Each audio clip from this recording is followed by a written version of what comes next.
Here to take us through the day's dramatic developments and explain how they further our understanding of the Mueller investigation, some of our favorite reporters and friends. From the New York Times, Mike Schmidt, former U.S. Attorney Joyce Vance. Here with us at the table, Jeremy Bash, a former chief of staff at both the CIA and Pentagon. Matthew Miller's back, former chief spokesman at the Department of Justice.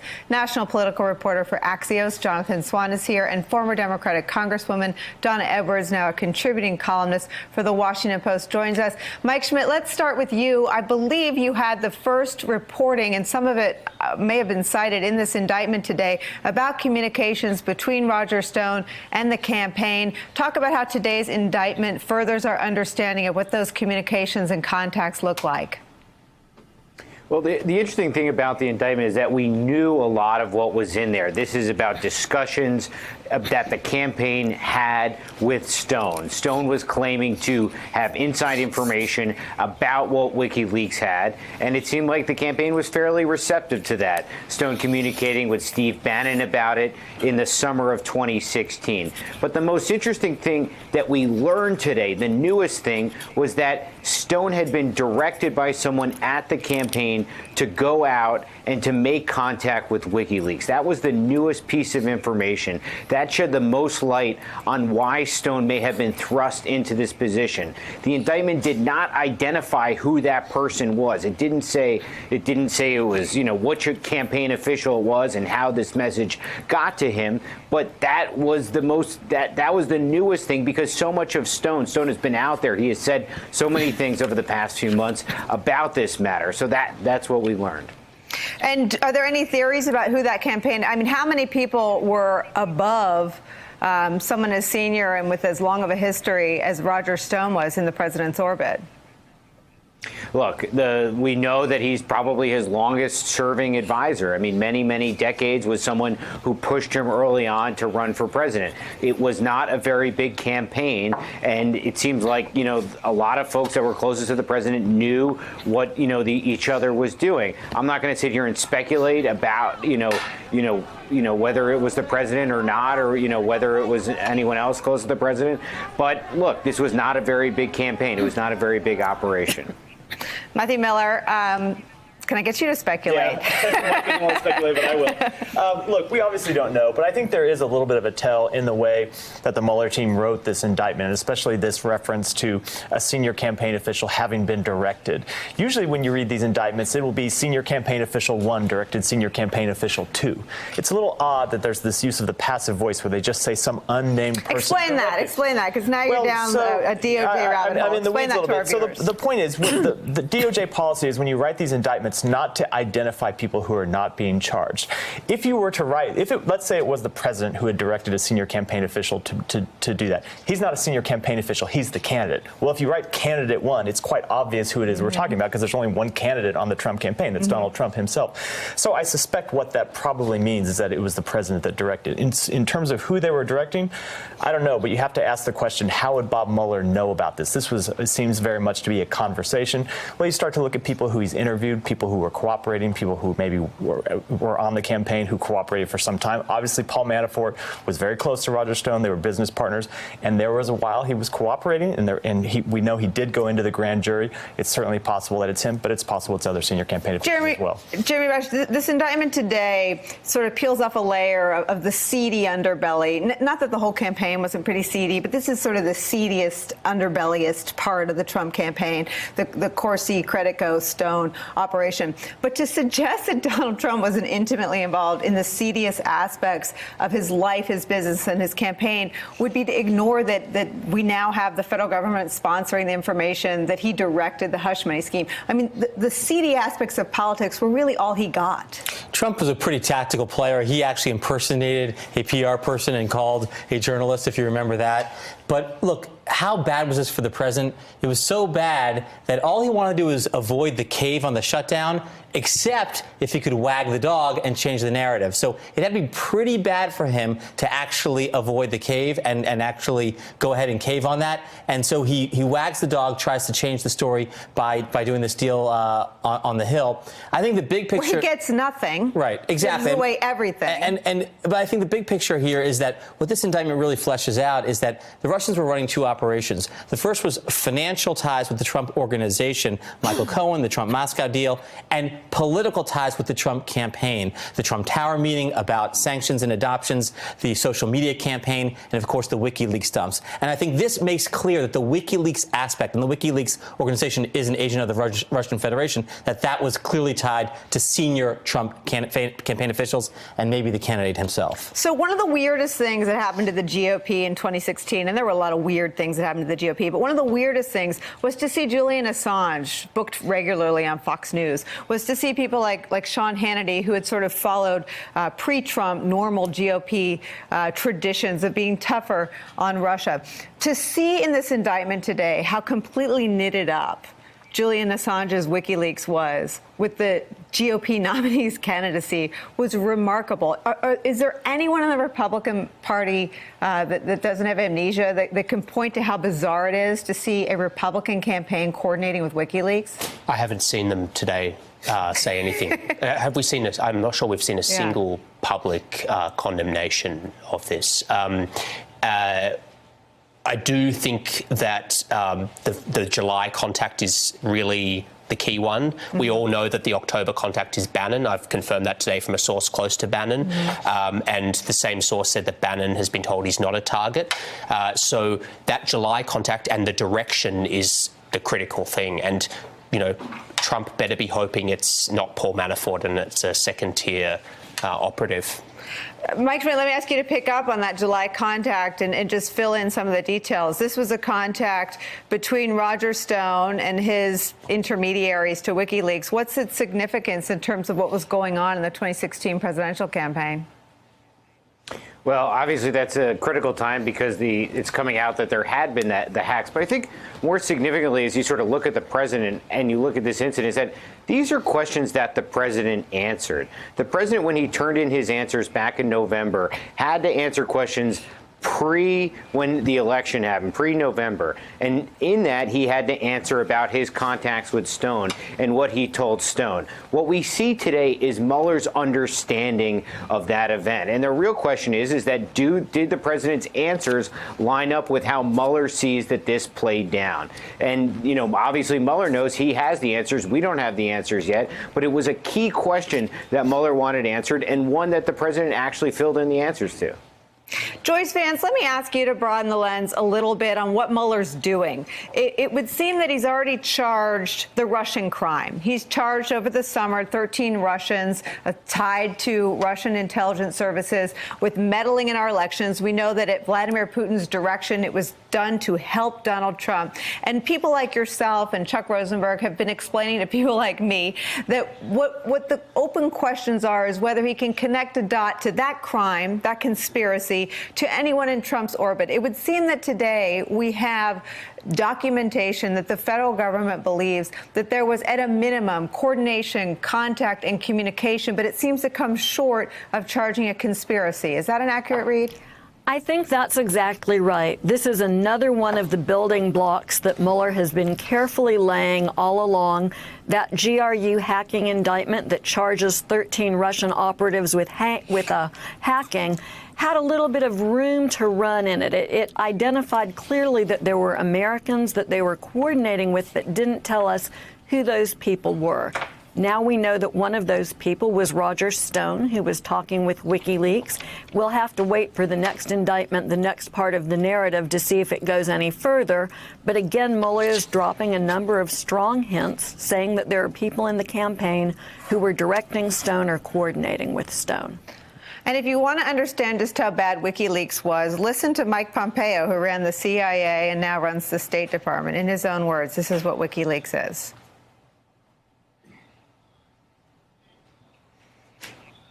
Oh, it's just a quote. I'm sorry. This is Mike Pompeo, the sitting Secretary of State, Trump's viewed as very close ideologically to Donald Trump, who says this: "It is time to call out WikiLeaks for what it really is, a non-state hostile intelligence service often abetted by state actors like Russia."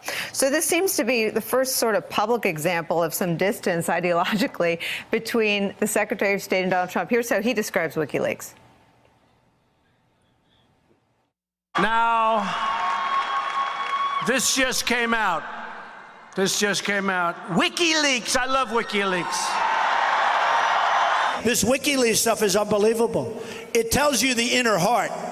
You got to read it. It's been amazing what's coming out on WikiLeaks. Hey, did you see another one? Another one came in today.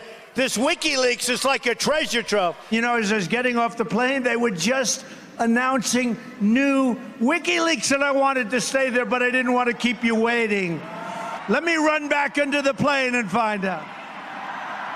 Boy, I love reading those WikiLeaks. This just came out. WikiLeaks. It's another example of the American president being more pro-Russian propaganda than he is American national security. Absolutely. And I think what happens when an indictment comes out, everybody reads it to say, is there conduct by the president that would violate a federal statute? And Nicole, honestly, I don't think that's the correct inquiry. I think, is there conduct by the presidential candidate and the president that violates his oath of office? Because at the end of all of these deals, these financial deals about Trump Tower Moscow, these political deals about WikiLeaks, was conduct by the president in which his end of the bargain was to enact the most pro-Russia, pro-Putin, obsequious, deferential policy we've ever seen. If that's not a violation of his oath of office, I don't know what is. Mike Schmidt, it's your reporting that revealed that the FBI was so alarmed by incidents like this that they opened a counterintelligence investigation into the president. Is it your understanding from the incidents, the flashpoints that you cited in that report a couple Fridays ago, that his embrace of WikiLeaks might be something viewed with the same kind of skepticism? Well, it was his statements on the campaign trail that first caught the FBI's attention. The FBI knew that Russia was trying to meddle in the election. They knew there had been outreach. They knew that they were looking at certain members of the campaign. And here you had the president who was embracing a foreign policy position that was a complete opposite of where his party traditionally stood. And they didn't understand that. And what happens is that builds and builds and builds until he becomes president and then fires Comey. And the FBI sort of looks around at it and they make the decision to go forward. But that's when it started. It starts with him on the campaign trail talking about this and his interest in this and why was he so favorable towards WikiLeaks and towards Russia and the curious statements. Donna Edwards, it just seems like the picture, if it's, you know, like one of those illusions that you fill in a little bit and suddenly you can see a face, it seems like the picture becomes clearer and clearer by the day. And Nancy Pelosi's public comments first thing this morning were that she's very interested in all these threads. It would seem that the Democrats eager to investigate. Well, I think one of the things that you see is that this really is a puzzle, and Mueller is beginning to fill in the puzzle pieces from the indictments, and we're putting that together. And I think what I heard actually from Speaker Pelosi was a reason to go to her caucus and say, slow your roll. That, you know, we're going to hear what comes out of the Mueller report. We're going to conduct our investigation so that they aren't interfering with Mueller, and that will get us to the truth. And I actually think that was a gift in some ways for Pelosi today, where they're increasing calls within the caucus for more aggressive investigation and even impeachment. And it does strike me that in a campaign like Donald Trump's, most campaigns, even intense congressional campaigns, there are layers of staff between, you know, what happens on a day-to-day basis and the candidate. And the Trump campaign was completely the opposite of that, not even just of presidential campaigns. And this is where Trump gets into trouble, because there's no way that he can continue to distance himself from the decisions that were made with respect to whatever went on with Russia. It's a good point about how the campaign ran. I mean, you think about how he micromanaged every utterance. He micromanaged, you know, if he didn't like a surrogate, they were off TV. I worked on 3 presidential campaigns. I'm not sure the candidates knew who all their surrogates were. Donald Trump watched everything. The idea that they would have taken assistance, that his own son and son-in-law would have been meeting with Russians to get dirt on Hillary, and that would have been the one thing he was cut out on. Well, Trump was most interested in the dirt on Hillary. I mean, that was the thing that he was constantly. And Trump himself is, you know, someone who is driven by media, and whenever stories would come up about new WikiLeaks, he devoured them. He was always asking for gossip and, you know, picking people's brains. So it does stretch the imagination to think that there was this one area where he was, you know, willfully oblivious. Joyce Vance, when you hear Roger Stone today, after being charged with 7 criminal counts, saying, I'll never flip on the president, or whatever he said, what do you hear? Do you hear someone who's been promised a pardon? I hear someone who's speaking to an audience of one and asking for a pardon, hoping that there's a pardon at the end of the rainbow. There's no other reason for Stone to go out today after indictment and to pledge allegiance to the ultimate target of this investigation. All right, and here was the president responding to the kinds of things that Roger Stone has said in the past about never turning. This is from December 3rd. I will never testify against Trump. This statement was recently made by Roger Stone, essentially stating that he will not be forced by a rogue and out-of-control prosecutor to make up lies and stories about President Trump. Nice to know that some people still have guts. Matt Miller, this was around the time, I believe, that Manafort's situation became particularly hairy. Cohen was had been sentenced. I mean, this seems to be channeling, I will treat more favorably those who do not cooperate with the Federal Bureau of Investigations that I ostensibly oversee. Yeah, they have been blowing kisses at each other publicly for months. And it's strange because if their lawyers had gotten together and made an explicit bargain, well, if he doesn't testify against you, the president will, if he doesn't testify against the president will give him a pardon, that would be blatantly illegal. It would be just blatant obstruction of justice. But instead, they've done it publicly, this kind of wink and a nod, where the president says, oh, I know Roger Stone will never testify against me. And then Roger Stone comes out today and says, oh, I'll never testify against you. It's pretty obvious what's going on. Now, I don't know if all the timing works out. Roger Stone will probably go to trial in a year. By the time sentencing, he may have to spend a few months in jail because it's hard to see President Pence. Yeah, that's right. It's hard to see the president, granting a pardon before his re-election campaign. But you get to the lame duck time if he's defeated, or the time he's been re-elected. There very well could be a pardon coming in. Roger Stone seems to know that. Politically, the pardon itself will trigger action by the Congress against the president, and the president never really acts against his own interests. And so I don't really know how far I'd take that. There's another dimension we're forgetting. It's not, these ostentatious shows of loyalty are not necessarily just directed at a pardon. There's also a market for that. You look at Michael Cohen, who has sort of taken the opposite bet, that if he ostentatiously tells people that he's re-registered as a Democrat and he's dedicated to bring down the president, then somehow he may emerge as a hero of the resistance. It ain't going to happen. He's still Michael Cohen. Roger Stone, if you look at his Instagram account, it's building the MAGA crowd, the pro-Trump crowd. I am steadfastly standing by our guy. And who knows, if there's a Roger Stone defense fund that's required at some point, I think you'd have a much healthier fundraising base than you would with Michael Cohen. Call me cynical. And when they're next to each other in jail cells, we'll see who gets out first. Mike Schmidt, you're reporting, I think, on pardons that were dangled in front of other witnesses. What do you make of the pardon conversation, the tweets? Do you see that as part of that effort? I mean, look, the inherent problem in all of this stuff is that the president controls the executive branch. He controls the Justice Department. He has the power of pardon, and this investigation touches him. And until the investigation's over, every time that someone around him is charged, the question will come up. It will continue to come up around Manafort. It even came up around Flynn, even though he had accepted a plea and agreed to cooperate with the government. And obviously with Stone, someone he's known his whole life, I think we'll continue to see more of it. All right. Hey there, I'm Chris Hayes from MSNBC. Thanks for watching MSNBC on YouTube. If you want to keep up to date with the videos we're putting out, you can click subscribe just below me, or click over on this list to see lots of other great videos.